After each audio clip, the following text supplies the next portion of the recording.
नागिन और जलपरी की कहानी। बहुत समय पहले की बात है। एक घने जंगल के बीच एक खूबसूरत झील स्थित थी।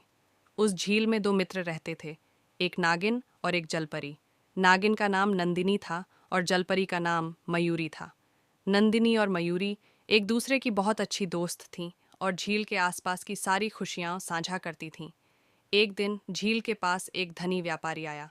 व्यापारी ने झील को एक अमूल्य खजाना माना और सोचा कि अगर वह झील के पानी को बेच दे तो बहुत पैसा कमा सकता है। उसने झील के पानी को निकालने के लिए एक बड़े उपकरण का सेटअप करना शुरू कर दिया। जब नंदिनी और मयूरी ने व्यापारी की योजना को देखा तो वे चिंतित हो गईं।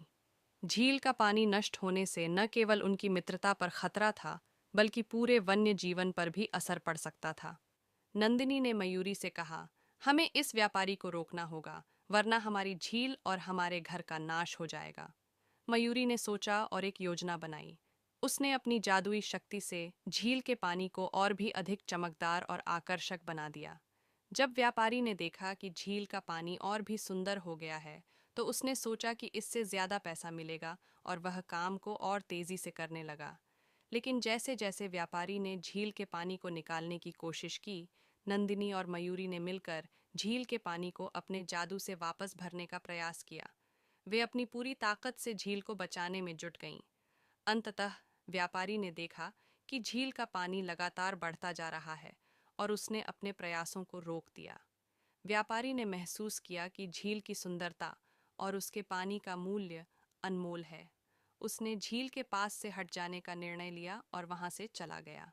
झील बच गई और नंदिनी और मयूरी की दोस्ती और भी मजबूत हो गई।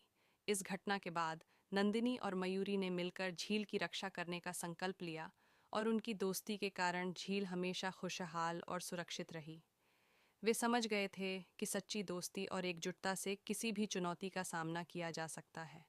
और इस प्रकार नंदिनी और मयूरी की कहानी ने सभी को सिखाया कि दोस्ती और एकता में शक्ति होती है और एक साथ मिलकर किसी भी संकट का सामना किया जा सकता है।